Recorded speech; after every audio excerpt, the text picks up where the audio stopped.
စိတ်တန်ရာတွေပြင်းထန်စိတ်ဖိစီးမှုတွေကနေပြီးတော့မှဘယ်လိုစိတ်ရောဂါတွေရနိုင်မလဲမင်္ဂလာပါကျမတို့စိတ်ကျန်းမာရေးနဲ့ပတ်သက်ပြီးတော့မှအသိပညာဗဟုသုတတွေကိုမျှဝေပေးနေတဲ့ဒေါက်တာဆယ်လင်းတော်မင်းဖြစ်ပါတယ်စိတ်တန်ရာလူများပြောကြတဲ့ trauma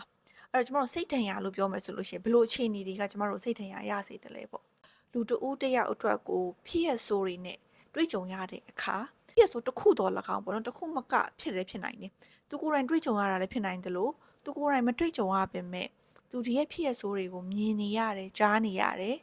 ်ဒါမှမဟုတ်လို့ရှိရင်လည်းကျမတို့တချို့ကြတော့လည်းသတင်းမီဒီယာတွေလုပ်တယ်တချို့ကြတော့လည်းကျမတို့ volunteer ပေါ့နော်လူမှုကိစ္စရေးတွေလုပ်တယ်အဲ့တော့ဒီနေရာတွေကနေဆက်ဆက်ပြီးတဲ့အခါကျတော့မှတို့ဖြစ်ရဆိုးအခြေအနေတွေနဲ့ခဏခဏထိတွေ့လာရတဲ့အခါကျလို့ရှိရင်ကျမတို့စိတ်ထင်ရဆိုတာမျိုးတွေရလာတတ်တယ်အဲ့တော့ကျမတို့ဒီလို trauma လို့ခေါ်တဲ့စိတ်ဒဏ်ရာတွေပြင်းထန်စိတ်ဖိစီးမှုတွေကနေပြီးတဲ့အခါကျမှဆက်ဆက်ပြီးဖြစ်လာတတ်တဲ့စိတ်ရောဂါတွေကိုကျမတို့ပြောကြည့်မယ်ဆိုလို့ရှိရင်ဘာတွေပါမလဲဆိုလို့ရှိရင် post traumatic stress disorder PTSD လို့ခေါ်ရတာနာမည်ကြီးတဲ့ယောဂတစ်မျိုးပဲပေါ့နော်လူတော်များများလည်းကြားဘူးတယ်အဲ့တော့ဒီ PTSD မှာဆိုလို့ရှိရင်ကျမတို့တွေကခုနကကျမတို့ပြောနေတဲ့ဒီစိတ်ဒဏ်ရာတွေနဲ့တွေ့ကြုံခဲ့ရတော့၎င်းဒါမှမဟုတ်ရှင်မြင်ရကြားခဲ့ပြီးပြီဆိုတဲ့အချိန်ကြလို့ရှိရင်ဘယ်လိုလက္ခဏာတွေဖြစ်လာတတ်လဲဆိုလို့ရှိရင်နံပါတ်1ကဒီအဖြစ်အပျက်ကြီးကိုခဏထက်ခါတလဲခံစားရတာထက်ခါတလဲဆိုတဲ့နေရာမှာဒီဟာနဲ့ခက်စင်စင်အနေထားတော့၎င်းဒီခက်စင်စင်အတန်တစ်ခုခုကြားလိုက်တာမျိုးဖြစ်ပေါ့နော်အနည်းတစ်ခုခုကြားလိုက်တာပဲဖြစ်သူကဘာဖြစ်လဲဆိုတော့အဲ့ဒီဖြစ်ပျက်ကြီးစီပြန်ရောက်သွားပြီဆိုတဲ့ခံစားချက်မျိုးကြီးဖြစ်တာ flashback လို့လည်းခေါ်တယ်ပေါ့နော်ပြီးအိမ်မက်ဆိုးတွေခဏခဏမှတ်တယ်ပြီးတော့တခုခုဆိုလို့ရှိရင်အရန်ကိုထိတ်လန့်လွယ်တယ်ကြောက်ရွံ့လွယ်တယ်ဥမာအဖြစ်ဆိုလို့ရှိရင်ဘုံကျဲတာနဲ့ဆက်ပြီးတော့မစိတ်ထန်ရဘူးတဲ့လူကကိုနီနာမှာပကံတစ်ခုပြုတ်ကျသွားတာပဲဖြစ်ပေါ့ကားဟွန်းတီးတန်ပဲဖြစ်သူတို့အတန်ကြားရပြီဆိုတာကသူကအရန်ကိုတုံနေအောင်ကြောက်တာမျိုးပေါ့ဒါနဲ့ပတ်သက်ပြီးတဲ့အခါကျမှပြီးအမြဲတမ်းလူက alert လို့ခေါ်တာပေါ့နော်အမြဲတမ်းနိုးကြားနေတာနိုးကြားနေရဲဆိုတဲ့နေရာမှာတခုခုများဖြစ်တော့မလားဆိုတဲ့ပုံစံမျိုးနဲ့နိုးကြားနေတာမျိုးဖြစ်နေတာမျိုးပေါ့နော်ဒါလိုမျိုးတွေဖြစ်နိုင်တယ်ပြီးနောက်တစ်ခုကကျတော့စိတ်ဒဏ်ရာရဘူးတဲ့အခြေအနေမျိုးတွေနဲ့ဆက်လာတဲ့အရာတွေအားလုံးကိုသူကရှောင်တာမျို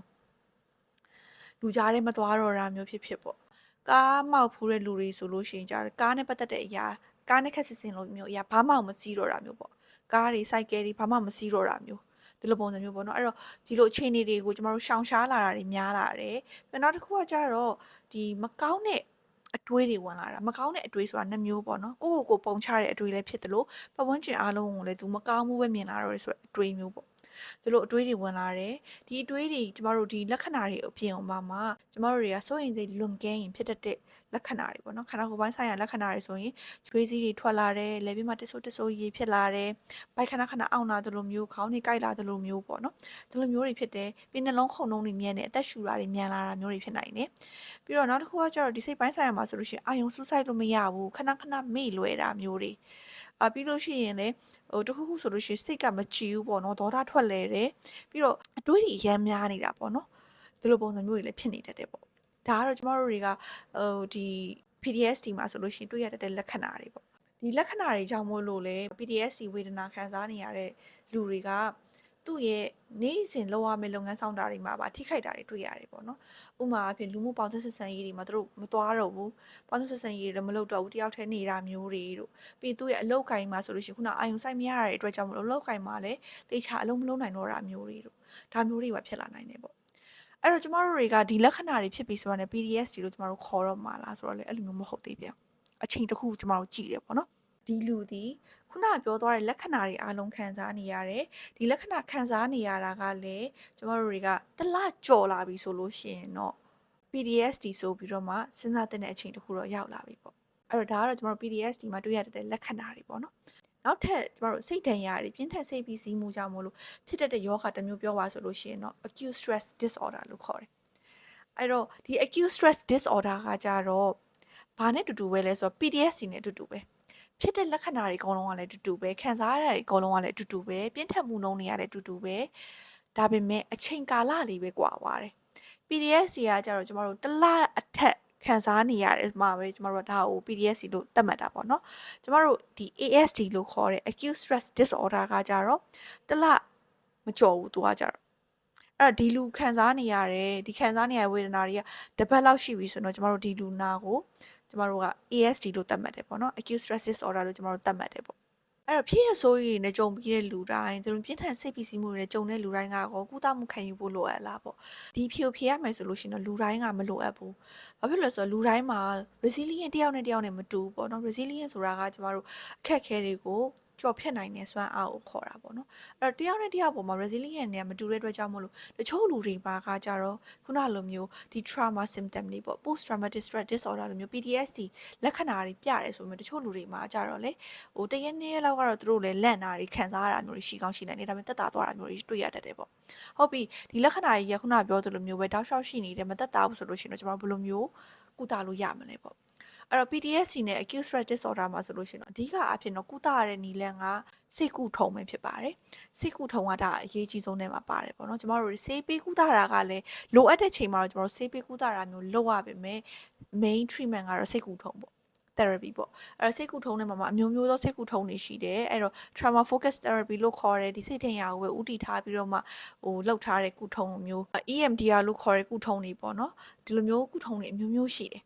ဆိုတော့ဒီကုထုံးတွေနဲ့ကျမတို့တွေကဒီစိတ်ထင်ရာတွေကိုကျမတို့ကုသလို့ရတယ်အချိန်တစ်ခုတော့ကျမတို့ပေးရတယ်ပေါ့နော်နောက်တစ်ခုကကျတော့ဆေးပေးကုသခြင်းပေါ့ဆေးပေးကုသခြင်းကကျဘယ်လိုချိန်မျိုးတွေမှာပေးလဲဆိုလို့ရှိရင်ယောဂလက္ခဏာအရန်ဆိုးဝါလာတယ်အဲ့ဒီမှာကျမတို့စိတ်တက်ကြတာတွေပါအရန်တွဲလာတယ်စိုးရင်စိတ်တွေအရန်လွန်ကဲလာတယ်ညညတွေလုံးဝအိမ်မပျော်တော့ဘူးဒီလိုမျိုးချိန်မျိုးမှာဆိုလို့ရှိရင်တော့ကျမတို့လိုအပ်လို့ရှိရင်ဆေးဝါးပေါင်းပြီးတဲ့အခါကျတော့မှစိတ်ကုထုံးနဲ့ဆေးပေးကုသခြင်းကိုကျမတို့နှစ်ခုတွဲပြီးတဲ့အခါကျမှကုသရတာမျိုးတွေလုပ်ရတယ်ပေါ့နော်နောက်တစ်ခုပေါ့ပြင်းထန်စိတ်ပီစီမှုတွေနဲ့ဆက်ဆက်ပြီးတော့မှဖြစ်လာတတ်တဲ့ယောဂကကြတော့ adjustment disorder လို့ခေါ်တယ်ဒါကတော့ကျမတို့မြန်မာလိုပြန်လို့မရဘူးပေါ့နော်အဲ့တော့ကြောင့်မလို့ adjustment disorder လို့ပဲကျမသုံးလိုက်ပါမယ်အဲ့တော့ဒီ adjustment disorder ကကြတော့ဟိုသူ့မှာကလည်းစိတ်ပီစီစရာကိစ္စတစ်ခုခုရှိတယ်ပေါ့သူ့ရဲ့စိတ်ပီစီစရာကိစ္စအရင်ကြီးတော့ PTSD လောက်တော့မပြင်းထန်ဘူးဒါပေမဲ့လည်းဘဝရဲ့အချိုးအကွေ့တွေဖြစ်သွားစေနိုင်တဲ့စိတ်ပီစီမှုတွေပေါ့နော်ဒီလိုမျိုးတွေနဲ့ကြုံတွေ့ရတဲ့ခါကြလို့ရှိရင် adjustment disorder လို့ခေါ်တဲ့ဆေးရောဂါမျိုးခံစားရတာမျိုးရှိနိုင်တယ်အဲ့ဘလို့အခြေအနေမျိုးတွေလဲဆိုလို့ရှိရင်သမီးကြီးစားပြဿနာမျိုးတွေအိမ်အောင်ကြီးပြဿနာမျိုးတွေဒါမှမဟုတ်လို့ရှိရင်ဒီလုပ်ငန်းဆိုင်ရာနဲ့ပတ်သက်ပြီးမှငွေကြေးပြဿနာတွေကြုံတွေ့ရတဲ့အခါမျိုးပေါ့ဒီလိုမျိုးတွေမှာဆိုလို့ရှိရင်ကျမတို့တွေကဒီစိတ်ဖိစီးမှုနဲ့ပတ်သက်တဲ့လက္ခဏာတွေပေါ်လာတယ်ပေါ့အဓိကတော့ပြင်းထန်တဲ့စိတ်ခံစားချက်တွေပေါ့နော်ဒီစိတ်အတက်ကြတွေအရန်ဆိုးလာတာမျိုးတွေကိုယ့်ရဲ့အပြုတ်မှုတွေကိုထိန်းချုပ်ရခက်လာတာမျိုးတွေဥပမာပြဒေါသအရန်ကြီးလာတာမျိုးတွေတို့ပြီးကိုပေါင်းသစ်ဆက်ဆံရေးဒီမှာခက်ခဲဖြစ်လာတာမျိုးတွေပေါ့နော်နောက်တစ်ခုကကျတော့ဘာတွေရှိသေးလဲဆိုတော့စိတ်တကြတာတွေစိုးရင်စိတ်များတာမျိုးတွေဒါမျိုးတွေဖြစ်နိုင်တယ်ပေါ့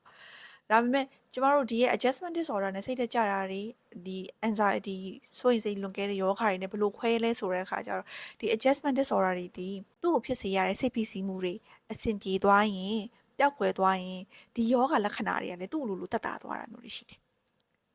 ဒီနှစ်ခုကတော့ကွာတယ်ပေါ့နော်အဲ့တော့ဒီ adjustment disorder မှာဆိုလို့ရှိရင်လည်းအဓိကအဖြစ်ကတော့ကျမတို့ကုသတဲ့ပုံစံကလည်း counseling နဲ့ therapy ကပဲအဓိကကုသတယ်ပေါ့အဓိကအဖြစ်ကတော့ဒီနေရာမှာဆိုလို့ရှိရင်တော့ problem solving ပေါ့ဘယ်လိုမျိုးပြဿနာတွေကိုဖြေရှင်းကြမလဲပြီး emotion regulation လို့ခေါ်တဲ့ဒီစိတ်ခံစားချက်တွေဘယ်လိုမျိုးထိန်းညှိကြမလဲပေါ့ဒီလိုမျိုးနီးမျိုးပေါ့နော်ပြီးအတွေးတွေပေါ့ဒီအတွေးတွေကိုဘယ်လိုမျိုး reframe လို့ခေါ်တဲ့အတွေးတွေကိုဘယ်လိုပုံစံမျိုးပြန်ပြောင်းပြီးတွေးကြမလဲပေါ့အဓိကအဖြစ်တော့ skills တွေကိုကျမတို့လေ့လာပြီးတော့အခါကျတော့မှလေ့ကျင့်ရတဲ့နီးနဲ့ကျမတို့ကြော်ဖြတ်လို့ရတယ်ပေါ့နော်စိတ်ပေးကုသတာကကျတော့လည်းခုနလိုပဲဟိုအိမ်မရတာတွေရန်ဆိုးလာတာမျိုးစိတ်တကြတာတွေရန်ဆိုးလာတယ်ဆိုရင်စိတ်တွေရန်များလာရင်တော့စိတ်ပေးကုသတာမျိုးလေးကိုကျမတို့ထည့်သွင်းပြီးတဲ့အခါကျမှကုသလို့ရတယ်ဆိုပေမဲ့လည်းဒီရဲ့ stress related လို့ခေါ်တဲ့အခုကျမပြောသွားတဲ့ယောဂ၃ခုလုံးရဲ့အဓိကကုသရတဲ့နည်းလမ်းကတော့ကျမတို့ therapy လို့ခေါ်တဲ့ကုထုံးနေနေပဲကုသရတာပဲဖြစ်ပါတယ်။ဒီနေ့ပြောသွားတာကတော့စိတ်ဒဏ်ရာနဲ့ပြင်းထန်စိတ်ဖိစီးမှုတွေကနေပြီးတဲ့အခါကျမှဖြစ်လာတတ်တဲ့ဆေးရောဂါ၃မျိုးအကြောင်းကိုပြောပြသွားတာပဲဖြစ်ပါတယ်။ဒီနေ့ဗီဒီယိုလေးကတော့ဒီလောက်ပါပဲ။နောက်ထပ်စိတ်ကျန်းမာရေးနဲ့ဆက်ဆက်ပြီးတော့မှသိချင်တဲ့ယောဂအကြောင်းတော့လက်ခံအကြောင်းအရာတွေရှိလို့ရှိရင်လည်း comment မှာဝင်ရောက်ဆွေးနွေးပေးလို့ရပါတယ်ရှင်။